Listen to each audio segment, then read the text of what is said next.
Hey language learners! My name is Chubby. Welcome to my channel for English learners who want to learn how to make more vocabulary memorable through listening and spoken communication. And today we'll be looking at some of the most detrimental, some of the most disastrous mistakes that I see English learners make that slow down their learning process and also make them feel less confident in their English. I strongly believe that confidence in English comes from confidence in being able to use the right structures and vocabulary that help us truly express how we feel or what we think. So if you ever lack the confidence in the vocabulary that you use, then let's just jump right in and see how you could avoid making those mistakes again.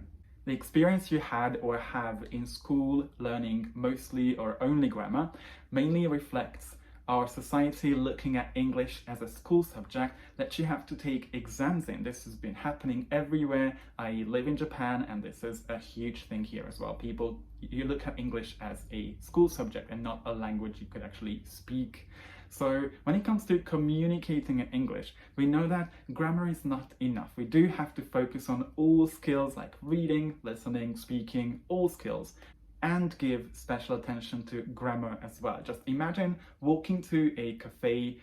Which of these sentences, as a beginner of English, which of these two sentences will help you communicate what you really want better? If you just say 2 lattes, or if you try to make an effort at using a really complex grammatical structure and ask, can I have 2 lattes, please, right? Which one do you think will help eventually, for a beginner, somebody who doesn't know much grammar, communicate their thoughts? Of course, the first one. You just need to realize that vocabulary helps you to communicate so much better than only focusing on grammar does. Of course, it's important to have grammar. We need grammar in order to put all these nice pieces of vocabulary, items of vocabulary in a nice order according to convention or how proficient users or speakers of English use them. But when it comes to conveying the message, really telling your interlocutor, the person you're talking to, what you'd like to say, what you'd like to tell them, vocabulary helps so much more. I'm not saying we don't need grammar before you guys all attack me in the comment section. I'm just saying that we need to pay so much more attention to vocabulary than a traditional classroom situation did or does for you. Mistake number 2, you learn useless words that nobody ever uses. You need to focus on learning the most frequent and most useful words in the English language. Parsimonious, pendiculate, castigate. These are some of the words that I've just come across on Instagram, and I don't think anybody would use these words nowadays.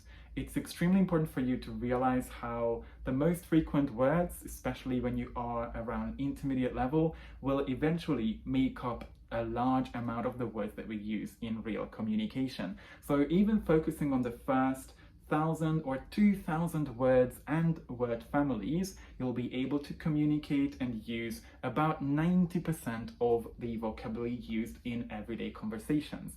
Of course, later on, when you advance, you make progress in your English, you can focus on less frequent, what we call low frequency words as well, but your general focus should always be focusing on more frequent words because you will need them more in everyday conversations. There's also an obsession among teachers and learners as well with idioms. The thing is, idioms are really useful. There are many people who use idioms, but they are more useful at the understanding level. You don't need to know 5,000 different idioms. There are about 100 idioms that most speakers use in everyday language, and then sporadically use some other as well. But later on, you will have some time to focus on them. You don't need to have idioms and your vocabulary full of idioms when you are a beginner or an intermediate level. Even if you're a bit more advanced, whenever you can express yourself with better vocabulary, focusing more on collocations, other expressions is actually so much more beneficial for you than focusing on idioms, because the problem with idioms is if you don't know whether people use them or not, you just read them from a book, you will risk the problem of or the issue of sounding a bit more archaic or too polite as well sometimes. So be really careful with idioms and focus on only the ones that you keep hearing, you keep seeing people use as well.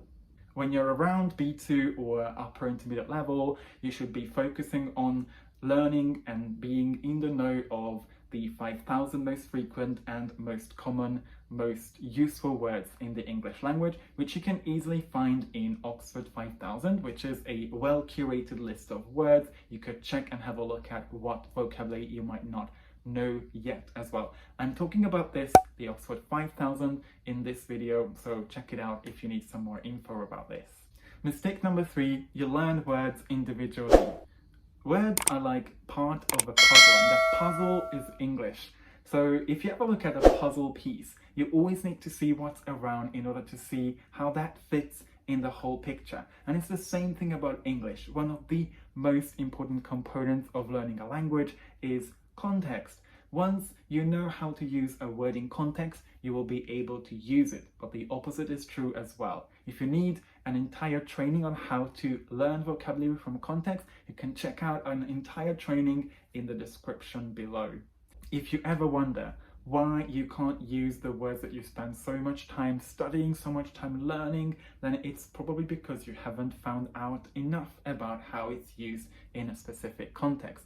So in the example of a noun, it's really important to check what are the most common adjectives that noun is used with, and also some of the verbs that you could use with that noun too. Let's not even forget about prepositions, which is like a huge big issue among English learners as well. One of the reasons is because they don't learn it in context. Have you heard of collocations dictionaries? Collocations dictionaries like the Oxford Collocations Dictionary or the Longman Collocations Dictionary and Thesaurus will give you an insight into how a word is used in context. It gives you typical adjectives, nouns, verbs, prepositions, whatever you want, instead of giving you the meaning of a word, for example, with plenty of examples. But if you're looking for a free tool, a free resource, you could check out Ozdic. Ozdic is an amazing tool where you could check entirely the same thing with the difference in the price.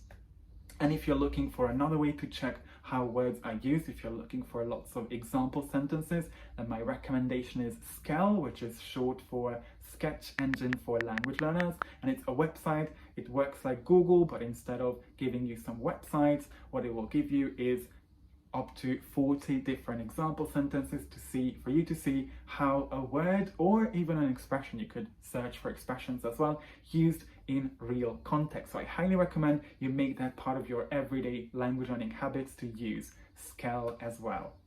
Again, context is key when you'd like to up the game in your vocabulary learning journey. And if you're looking for some other reasons why you might be stuck at your current level, some other reasons or mistakes you might be doing that stop you from improving, then you could download the ebook, 12 Reasons Why You Are Stuck in Improving Your English, in the description below.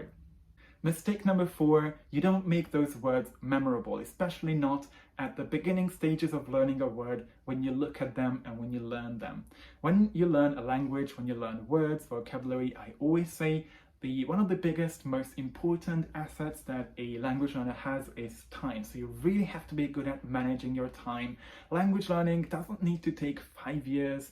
It doesn't need to take decades getting up to an advanced level if you use the right resources, you use the right methods, and learn from the right teachers. So now let's have a look at these right methods. But my whole channel is all about this. I'm sure you will find all sorts of videos about how to make vocabulary more memorable, so look around and check them out. So once you have the context of that word or item of vocabulary that we talked about before, I recommend you try to weave that new word, new expression into a story. Storytelling is one of the most effective and efficient ways to learn new vocabulary, to try to learn what sort of context you could use it in, and what's even more important, later on when you start speaking, you start communicating, having a story, having those words, expressions within a story will already help you retrieve those words or expressions so much easier. Another way to make more words memorable is to create strong memories when you're learning those words or expressions. And of course, swiping through your Instagram will not be a strong memory because you're not really interacting with that word. So it's really important, for example, to attach some really strong imagery to that word so that when you retrieve that later on, when you speak, you will have those strong pictures. It could be like a huge thunderstorm or something burning, a natural disaster, something really loud and full of strong imageries, again, that will help you remember those words. It's just same when we remember things in the past, travel memories or anything else in your life, you will remember the ones that had a bigger impact on you as well. And it's the same thing about words.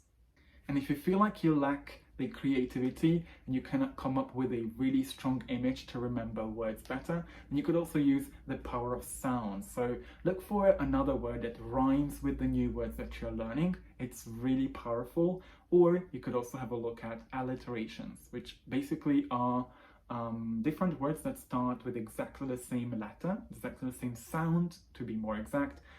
Think of words like bed and breakfast. It's an extremely easy word to remember because both bed and breakfast will start with the same sound, right? So again, try to play with the sounds, look at how those things could also make the words more memorable for you. Mistake number 5, you don't learn words for active communication. And this is one of the biggest mistakes that I see a lot of struggling English learners make when learning vocabulary. Because what they do is they look at some text or they listen to something and they say, oh, I know this word. But what it really means is that you know how to recognize that word, which is totally different from being able to use that word, right? Whenever you communicate. So it's important to make a difference and realize that it takes so much less effort to recognize a word in reading or in a stream of speech when you listen to it compared to using it in speaking or in writing, right? But then again, the more effort you make, the more engagement you create with those words, and have a look at how it works in context as well, will also pay off, and you'll be able to practice, be able to use them, retrieve them more in the future. So when you're reading for fluency, this is totally fine. But when you're reading because you want to learn something from it, you want to do it for language practice, learning vocabulary or new grammar structures, then it's really important for you to get a bit more into the text, what you listen to, what you read, and try to be a bit more analytical, especially with expressions or words that you aren't entirely familiar with. So ask yourself questions like, do I use this word? Do I need this word or expression? And if the answer to these two questions is a big yes, then go ahead, take a note of it. Try to create a new flashcard and think of different ways you could use this expression in the future. That will make sure that you learn the vocabulary for active use, right? For active communication. Mistake number 6 that I see a lot of learners make is that they assume the meaning or some other aspects of the word because they think it's the same as in their first language. So it's especially dangerous when you speak an Indo-European language, or especially a Romance language, because we know that about 60% of the English vocabulary is made up of French words or words from French or Latin. So it's going to be much more likely for you to see words that sound similar or look similar or are spelled similar compared to your language as well. And what a lot of struggling learners do is that they assume that the word means exactly the same thing as in their language. One good example is ridiculous, which I had my personal experience with when I told my students that your excuse for cancelling a class last minute, literally 10 minutes before starting, was ridiculous. They got so offended that they cancelled all their plans. And I was like, okay, you just didn't know that in English, saying ridiculous doesn't sound as offensive as it would sound in Spanish.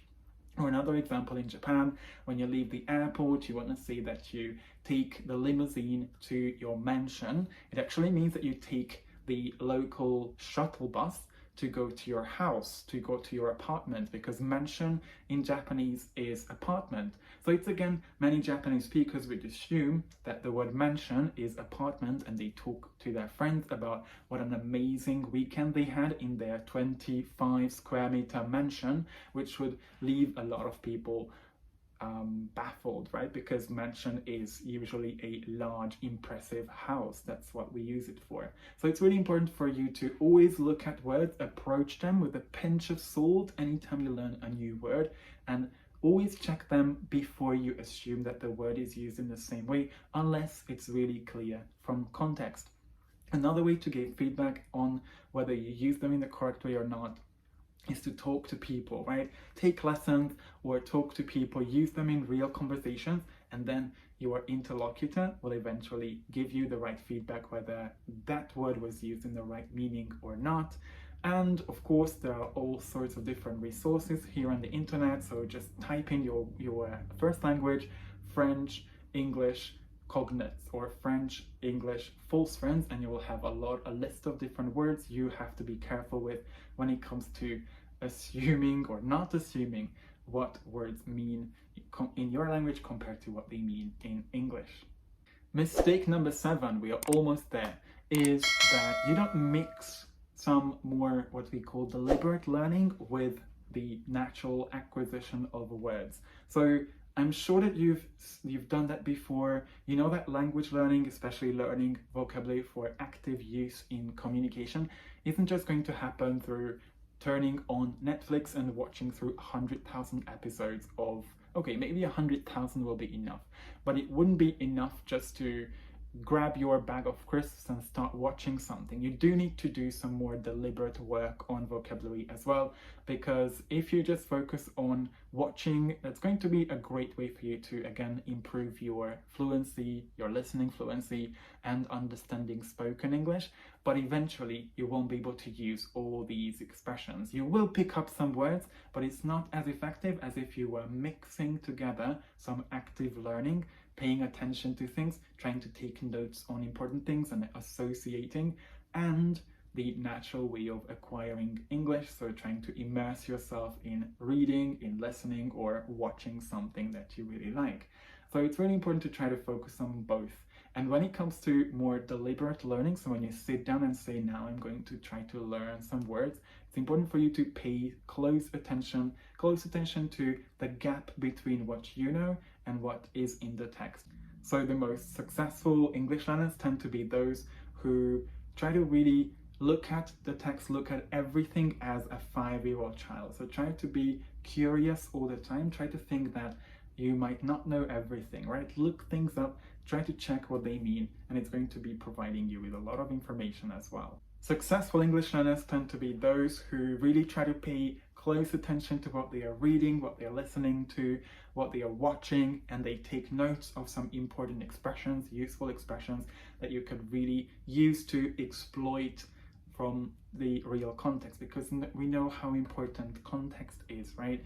So try to mix together some natural way of picking up the language and also learning deliberately, trying to take the time to make all those words more memorable for you. Mistake number 8 is that you don't start guessing vocabulary from context. You want to know everything whenever you read. And this is one of the biggest mistakes as well that I see, because guessing from context, the skill of guessing from context, is one of the most effective, most helpful vocabulary learning strategies. You need to be good at feeling fine if you don't understand everything and trying to make sense of the words, even if you don't exactly know what they mean. What most learners do is that they have a look at words, they get scared, they get blocked, and they need to check almost every single word in the dictionary. Now, as opposed to that, how the brain works is that you should look at the words or the expressions, and if the text or something you listen to is at your level, so it doesn't contain a bunch of different words that are very difficult for you to understand, so it's kind of like set a little bit above your level, then what you can do is have a look at the expressions, see the context instead of using your background knowledge. Try to see the context, how it's used in context. Think about what it could mean. Even if you're not right, that's fine, that's just for yourself, nobody will know this. Have a guess at what that word or expression means, and then look at the dictionary, consult the dictionary, check out the meaning, the context, and see. And if you are right, all the better. If not, at least you found out that your guess was not the best one. But that's what it is when it comes to guessing, right? We do need to be good at trying to have at least some guesses at how the words could interact with the rest of what we are reading.